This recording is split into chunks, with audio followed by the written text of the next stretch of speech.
Well, after 11 days and the fact that it was very, very windy and not the greatest of weather yesterday, I done got myself a hotel, let my body sleep on something that's not the ground, and got my battery bank is fully charged, and I'll have my phone charged when I leave. So perhaps a few more updates throughout the days. We'll see.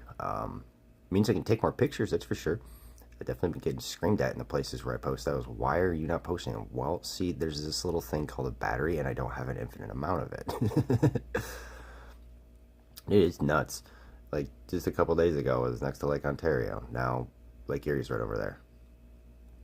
And it's certainly starting to feel like the Great Lakes again. The accents are changing, the vibe is changing, and the feel is a lot more like what I grew up around.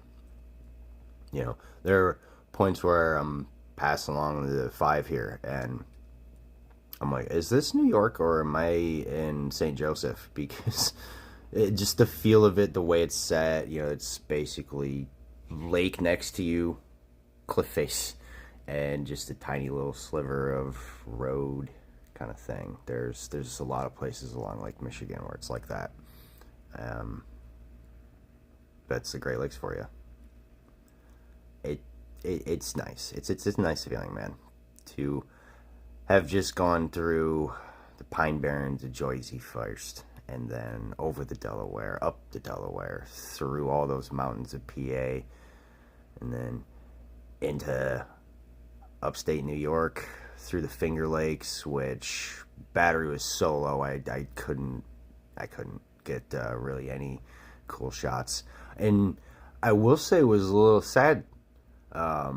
Places around Ithaca, like where last year there were waterfalls, there weren't this year. It was so dry. So that was the biggest change. But I mean, the Finger Lakes are the Finger Lakes.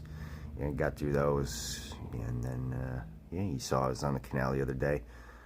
That took a couple days. I moved a lot slower on the canal this year than I did last year, probably because it had rained. So it's just the way the route was.